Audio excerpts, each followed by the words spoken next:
the Hathras case, the UP police and the administration are trying to push a narrative to say that this was not a case of rape, but a brutal murder. They have been discrediting the theory of rape on several counts, including to say that the AMU hospital's report, where the victim was initially admitted, does not confirm rape. Contrary to that narrative, the Wire accessed the MLC report and found a lot of things that were contradicting the narrative of the UP government, the UP police and the administration. The concluding remarks, the concluding opinions of the doctor in the MLC says that there was use of force. The victim's recorded statement also says that there was a full penetration into the vagina of the victim. This raises a lot of questions, the most important of which is to ask that what does the UP government have to lose or what does the UP government have to gain by discrediting the theory of rape or the possibility of rape in this case. Today we have with us Vrinda Grover, senior lawyer and women rights activist, who will help us understand how important this document is legally and to also help us break it down for you. So the question was, like, before we go into the details of the MLC, could we just talk about briefly how important is the MLC in the court of law? How legally valid is it? Okay, so what we understand today about this case, and this is largely from material and evidence that is now available in the public domain, both from videos that have come into circulation as well as some of the medical documents that I have seen. The MLCs, etc., including the medical treatment and record of the hospitals she was admitted in and a bit of the post-mortem report. It is from that material, it appears to be a case where she was attacked while working in a field by 4 men who attempted to or who did sexually assault her, and since she resisted the sexual assault, they attempted to strangulate her. They caused injury to her which impacted her spinal cord and injured her. So the injuries that we see, including the strangulation, were a consequence of the sexual assault and her resistance to the gang rape. The law is very clear. When a woman is saying that she was sexually assaulted and she was gang raped, her testimony, if it is credible, consistent, will inspire confidence. Insofar as the medical is concerned or the forensics is concerned, that evidence is only corroborative in nature. It is not determinative. The fact whether rape has occurred or not is determined on the base by a court of law on the basis of evidence. It is not a medical term. In fact, there is a judgment of the Supreme Court which categorically says rape is a legal term. It is not a medical diagnosis. So whether rape has occurred or not is not decided by a doctor, either in a post-mortem or in a medico-legal examination or an examination for sexual assault. It is decided on the basis of evidence by a court of law. The meaning of rape in terms of law is that any penetration to any extent is rape. What we understand perhaps medically through the term sexual intercourse, which requires a penetration and an ejaculation of semen, is not the legal understanding of rape. The crime of rape does not require an ejaculation of semen. It does not require a full sexual intercourse. The crime of rape requires penetration to any extent. So, ma'am, can we say that a victim's statement supersedes the medical examination that is done later on? I would say that the victim statement, and here it is now a dying declaration which she has made on 22nd of September, it has come on record, has a very high evidentiary value, and in terms of that, the court can decide whether a crime has taken place or not if there is a consistency.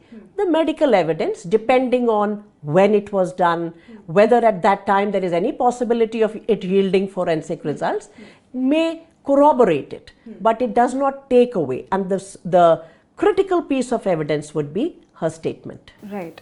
So, ma'am, since you have read the entire MLC, Can you just share some of your initial observations, and also if you found something particularly strange? Sure. Or yeah. So I'm looking at two sets of documents, two sets of hospital documents. One is of the district hospital, Bagla district hospital, Hathras, where as per the documents, she is admitted on 14th September.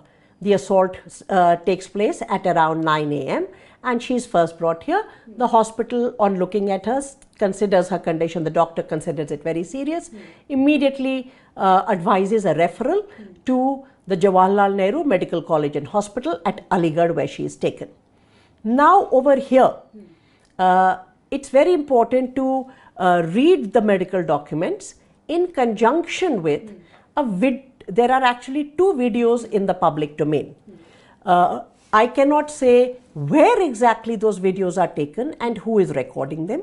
Those are matters for the journalists and the police to sort out. What we do know is that in fact one of those videos, and both those videos incidentally show the face of the deceased rape victim, and one of those videos for sure, at least on Twitter, was circulated by Mr. Amit Malviya. Right.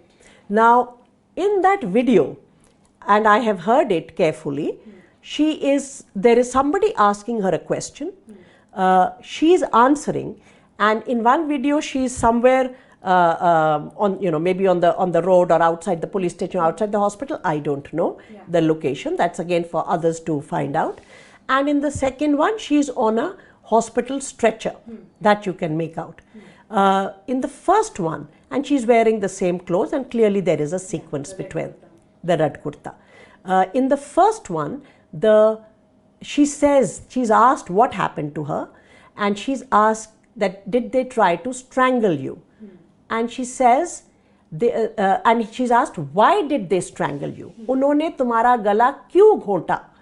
And she says, first she doesn't answer. There is a momentary silence. The person, the male voice, repeats the question. Unhone tumhara gala kyun ghonta? I'm paraphrasing it. And then she says, वो मुझसे ज़बरदस्ती करने की कोशिश कर रहे थे और मैं रोक रही थी, मैंने मना किया. So what do you get from it? Now ज़बरदस्ती करने की कोशिश कर रहे थे. ज़बरदस्ती is a euphemism in this country, very commonly understood both by anybody in society as well as in court judgments. That it is a euphemism for sexual assault, for a sexual attack, for rape. And here, because they're plural in number, it's more than one man, it's a gang rape. And she says that I tried to stop them. Because I resisted the sexual assault, they strangulated me and caused me injury. So the injury is a consequence of her resisting the sexual assault and the rape. That is what she's saying, and it's quite clear, and there is very little confusion. Hearing it just once is enough. Mr. Amit Malviya misleads everybody, and I would imagine he's an important person and part of the BJP government. He misleads by saying that she's saying that they attempted to strangulate, and in fact the NCW chairperson has said that if she is a rape victim, her face could not have been shown, because that is a crime under section 228A of the Indian Penal Code. Well, in that video, she is saying that I was being sexually assaulted. She is not saying that, so the strangulation is a consequence of the sexual assault and a resistance to it. So therefore, disclosing that video with her face is an offence under the Indian Penal Code. It is up to the government and the police whether they will take action or not, but an offence is made out, and this is to clarify the legal position for the NCW chair, who I'm sure by now would have heard that less than a minute video. Now moving to there is a second video on a stretcher, where she's wearing a mask. No, on a stretcher, which is obviously in sequence on that day itself. She's on a stretcher in a hospital, and there is a lot of background noise, but if you were to hear carefully, you will make out that she's again repeating this. This is all on 14th of September prior to admission in the hospital. So on 14th September, at the first point in time, she has stated about sexual assault. She has spoken about rape. In the second video on the stretcher, she is again naming. She is saying that उन्होंने ज़बरदस्ती करी और मैंने मना करने की कोशिश की. And here she names 2 of the accused and then says और भी थे और वो भाग गए. And she clearly names Sandeep and Ravi. So what comes out very clearly and is that the woman who was the young Dalit woman who was sexually assaulted talks about the sexual assault right at the beginning, even before her admission in hospital. So there is no confusion. This is a case of sexual assault on a Dalit woman. This is a case of gang. She is alleging gang. She is accusing them of gang rape. And she is accusing men she knows. These are not unknown men. She is naming them. So this is known right at the beginning of the whole incident on 14th September. She gets admitted in hospital in JN Medical College in Aligarh. The doctors write that she is conscious. She is oriented. Here is a woman, a young Dalit woman, who without any ambiguity makes a very serious complaint of sexual assault and gang rape and names the men who have done it. They are known to her, they are known to the family. The doctors don't seem to ask her anything. She's oriented, she is conscious as per the medical record. All her parameters are within normal limits. They don't talk to her. They don't ask her. The medical just proceeds on strangulation. She is very clear in the link between the sexual assault and the strangulation. The whole medical paraphernalia is proceeding on strangulation. Nobody is asking her.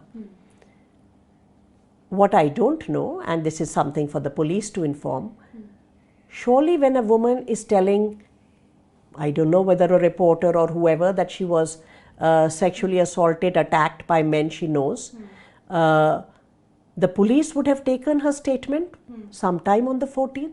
She was conscious and oriented. I don't know where that statement is and why that statement is, what was the confusion or ambiguity that there was a sexual attack on her. You reach 22nd of September when her condition deteriorates, and that is when the judicial magistrate is called in to take her statement, which now will form the dying declaration under section 32 of the Indian Evidence Act, again having a very high evidentiary value. When that statement comes on record through the recording by the judicial magistrate, it is now clear that the hospital can no longer deny, evade, avoid that there was a sexual assault. And thereafter on 22nd September, they start conducting an examination for sexual assault. It is actually belies common sense that this could not have been discovered by talking to her, by examining a body of a woman who is in hospital for so many days. And then she says, and here I'm going to read out some portions of the medical sexual assault medical examination. Now kindly see, I will, so for the first time, they are saying that they got to know about the sexual assault. I think there are many other factors which speak to us that there was no concealment about the sexual assault by the young Dalit woman herself. She is speaking about it coherently, consistently, describing it, making the link with the injury, as well as naming the accused. Why is it not coming on record? Why is the police not bringing it on record? Why is the doctor not asking her what happened to her? It is not the doctor's case that she was unconscious when she was brought to the hospital. If she is conscious and she is an adult, or she is 18 or 19 years old, why is the doctor not asking her? Is by talking to her, by taking her statement, will something come on record which is inconvenient for everybody? And is there a suppression through this? What I'm trying to argue here is that this is a case of suppression of fact, of erasure. She is speaking about the rape from the very first minute. On page 19, it says that, oh, we got to know about the sexual assault only on 22nd September.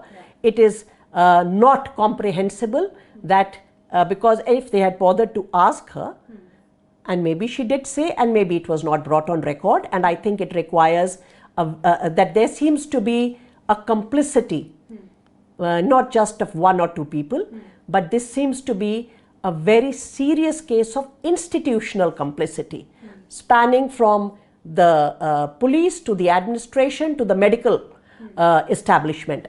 And I think that is the institutional complicity which needs a very thorough probe. This institutional complicity is not incidental, it is not accidental. It is a function and an operation of caste, because the woman is a Dalit and the attackers are not. And therefore the invocation of the Prevention of Atrocities Act and various provisions under it, which directly talk to the duties and obligations, omissions and actions of public servants, must be invoked against a very wide range of administrative officials, police personnel, as well as doctors.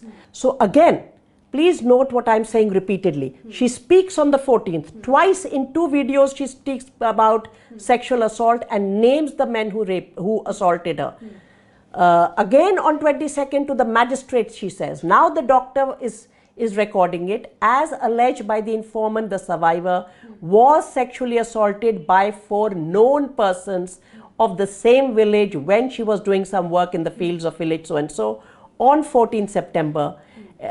So again she's repeating. She has never stopped saying. Every time she is asked, she has spoken about the sexual assault.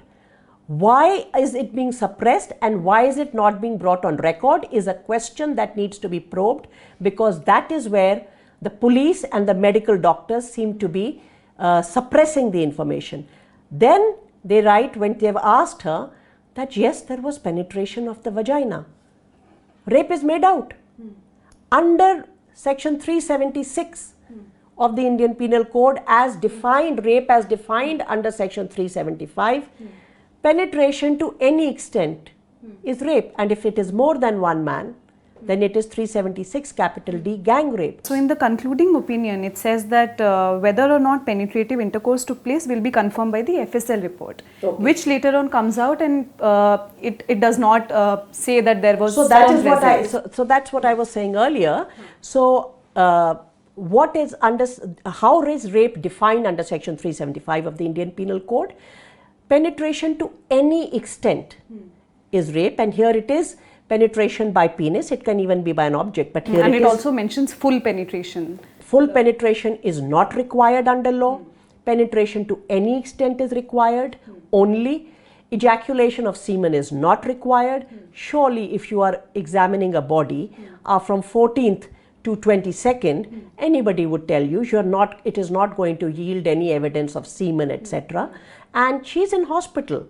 The body has been cleaned. They themselves are saying it's been. Yes. So the forensic evidence will be immaterial. Right. What is important here is that the tampering with evidence, the suppression of evidence, the erasure of the crime, and the destruction of evidence, which concludes with when her body is, the pyre is lit, which is not an act of cremation, it is a disposal of the body and a destruction of evidence. and on video all those policemen are available. They need to be prosecuted, and FIR needs to be lodged against destruction and of evidence immediately under section 201 and corresponding sections of the Prevention of Atrocities Act. So here is a case where the woman has made a complaint repeatedly about sexual assault, and we see that at every stage, from the police station to the medical doctors, again to the police disposing of her body contrary to every law, they have repeatedly destroyed evidence, they have repeatedly committed crimes under the Prevention of Atrocities Act, and they all need to be prosecuted. There is no need for the provisional opinion in this will suffice. Whatever the forensic report, it is unlikely to yield much. In fact, there is a very interesting noting in the MLC where they themselves are admitting that there are healed abrasions on the back. So if a woman is gang raped by 4 men who are keeping her down, who are strangling her, who are applying force on her, there will be abrasions on her back and on her buttocks. Can anybody answer the question why a woman who is admitted in the hospital from 14th September to 22nd September, we do not, the doctors do not get to know that she has abrasions on her back? Are the doctors not looking after the patient? Are they not attending to a patient who's admitted, whose condition turns so serious that she has to be raced to Safdarjung Hospital because she's on the verge of dying? They are not examining her body. In fact, they also in one place very clearly say on the back and the buttocks there are healed abrasions present, which are healing over a period of 8 days. So is it that a Dalit woman's body does not receive medical treatment? It is a clear case of prosecution of a very wide range of professionals who have, as I said, suppressed and erased the crime. And this institutional complicity can only be understood in terms of an operation of the caste system. So ma'am, have you also looked at other cases, similar cases in which similar things that might have happened? Do you have any? There are examples actually from other conflict areas, whether in Kashmir or in Manorma Devi's case, where she was in Manipur. So there are, we've repeatedly seen how in situations like this, there is an effort to suppress and not allow the evidence of sexual assault come on the table. In fact, what we are hearing today is that there seems to be the administration seems to be all right with it being looked at as a murder, but not as a sexual assault. But the evidence of sexual assault is very plain, is right out there, where the woman is speaking from the beginning. So why is it that her words were not recorded? Why is it that action was not taken? And why is it that her at that time itself, the sexual assault examination, when it could have perhaps shown corroborative material and evidence of sexual assault, why was it delayed? This delay again is not incidental. It is a way of ensuring that any possibility of corroborative forensic and medical evidence is also lost. So ma'am, there is one top official of the UP police who has made a statement saying that the Aligarh report does not confirm rape. So as I said earlier, the medical, it is not the job of the medical establishment, and I think it's high time this law came in, the change in law came in 2013. There is actually a pro forma put out by the Ministry of Health and Family Welfare, which is being followed in UP. It's high time that the police acquainted itself with rape jurisprudence. It is not the job of the medical establishment to determine whether rape has taken place or not. the Supreme Court has in fact categorically, repeatedly said, you don't decide. That's for the court of law to decide. You have told us there is use of force. You have said that there was, let's read that part again. So there is a provisional opinion that is given at the end of the sexual assault examination on 22nd September, which says very clearly, on the basis of local examination, I am of the opinion that there are signs of use of force. However, opinion regarding penetrative intercourse is reserved pending availability of FSL reports. Now here, while the first part clearly talks about use of force, insofar as the use of the word penetrative intercourse is concerned, I would only say here that I think the doctor is wrong in law and what is the requirement of law to make out an offence of rape. The law does not require evidence of because what will the FSL show? The FSL will show whether there is any, whether there is semen, etc., etc. Firstly, after 8 days, surely we know that it will not be there. Semen cannot remain alive for after so many days. That too in a body that is being washed, there is urination, defecation, etc., etc. taking place. All that needs to be shown is that there is penetration to any extent. And the woman says it. And they record, even the sexual assault, the examination says, yes, there is penetration of the vagina by the penis. The word intercourse, penetrative intercourse, which would require a complete sexual intercourse with ejaculation, is not a requirement of the law. And therefore, whatever the doctor is waiting for, the court need not wait for it. It's not what the court needs. And that is one of the tragedies of our country, that not only are we complicit in all kinds of prejudices and biases of caste, but we seem to be completely ignorant of the law. And this provisional opinion, if there is use of force, I do not know what they are waiting for in the FSL, because the court will not be waiting for it.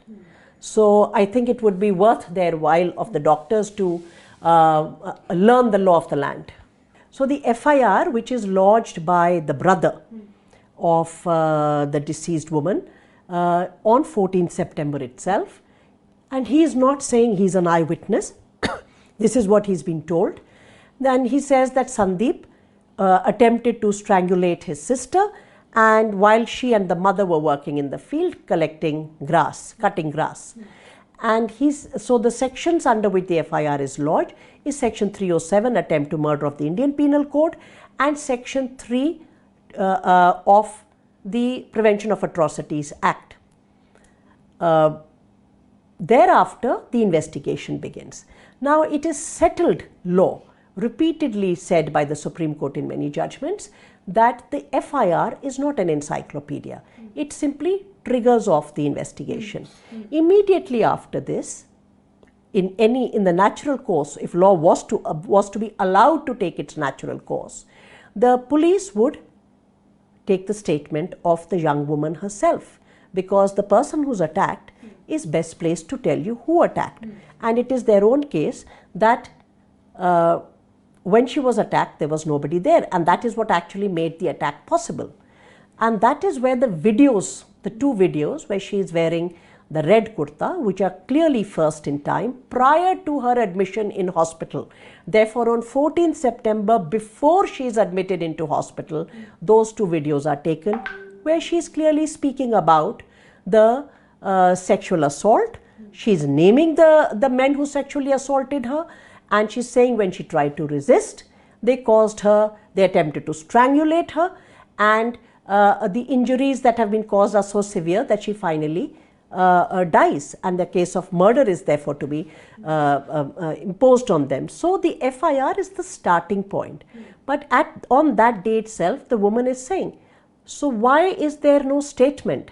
And if there is a statement recorded by the police, which would show that there was other sections would have been immediately invoked, then why was there a delay till 22nd September to examine her for sexual assault and to take her statement under section 164 of the Code of Criminal Procedure, which is mandatory when there is a woman who has been sexually assaulted. Her statement has to be recorded by a magistrate also. So clearly the FIR is simply saying a crime has taken place, but if the woman is asked, she would have immediately said that no, the strangulation was in part of the sexual assault that was done to me. Now let us look at the Prevention of Atrocities Act, which is central and the main law that should be understood in this context, which says that, which actually not only delineates in very, very specific terms the kind of atrocities that are committed on Dalits, including on bodies of Dalits. And I think a reading of this becomes very important here, because what we are witnessing is how this impunity plays itself out. And therefore there is a section 4 which talks of neglect of duties, and there is a punishment assigned to public servants. So when a public servant, here it would be a police officer, a district magistrate, a doctor, when they willfully neglect to perform the duties that is required, which would be preparing a document, taking her statement, recording the correct statement as she is saying, that is in itself a culpable legal offence. What are the duties of the public servants which fall within the purview of section 4? That they have to record her statement and read it out. They have to record statement.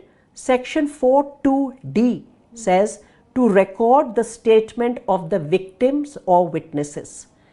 Now, if this woman's statement is not recorded on 14th September or 15th September or thereafter, it is a crime and offence under section 4(2)(d) of the Prevention of Atrocities Act, an offence committed by the police. Any investigation of a rape case which is not done in accordance with law is a crime under section 166 capital A of the Indian Penal Code, which is a new offence introduced in 2013. So parallelly, crimes are being committed by the police through these omissions and erasures that are being done. To conduct then it says to correctly prepare, frame, translate the record. All these are today offences that have been committed by the public servants, and therefore whether it is for destruction of evidence or it is these omissions, the case is no longer, in my view, confined only to the men who have committed the sexual assault, but actually those who tried to not allow the offence to be inscribed and examined and investigated are all culpable in law. Ma'am, the word used in this is willful negligence. Yes. So do you think it's just that, or maybe is it a little more than that? Well, the Prevention of Atrocities Act actually takes into consideration and takes into account that when there will be crimes against scheduled castes and or scheduled tribes, so whether it is Dalits or Adivasis, there is a bias that is operating in the system. Actually, what is section 4 pointing towards? That's a very important question you are asking. Section 4 is acknowledging that within our systems, be it the administration, be it the police, be it the legal system, any element of the criminal justice system, be it the doctors, there is an institutional bias in operation. And that willful negligence is an element of that bias. And if you have willfully neglected a woman who is speaking on video to any person who's asking, she would have obviously told the police if they had cared to ask her. So the law takes into consideration that there is, I mean, it automatically assumes that any because that is the experience of the Dalit community. Right, that's interesting. So if she's telling the reporter, she would have told the police. So the police won't ask her. That is willful negligence. Therefore, the police needs to be prosecuted for this willful negligence.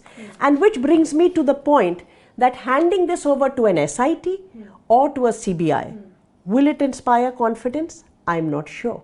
I don't think anything short of a court-monitored investigation where there are hand-picked officers of credibility and integrity, which there is a track record of, and a court-monitored investigation, it would be very difficult to both be able to counter the institutional bias that is in operation and the erasure and the suppressions and the omissions that have already taken place, and in which a very large number of police officials as well as administrators, and it seems to be amplified through comments and tweets of politicians, there is clearly an attempt to suppress the crime, to derail the investigation and to mislead. But we do trust the courts, right? All right. Thank you so much, ma'am. You're welcome. To receive instant updates on all videos from The Wire, click the subscribe button and hit the bell icon. Pay to support independent journalism. Click the link in the description and choose the amount you want to pay.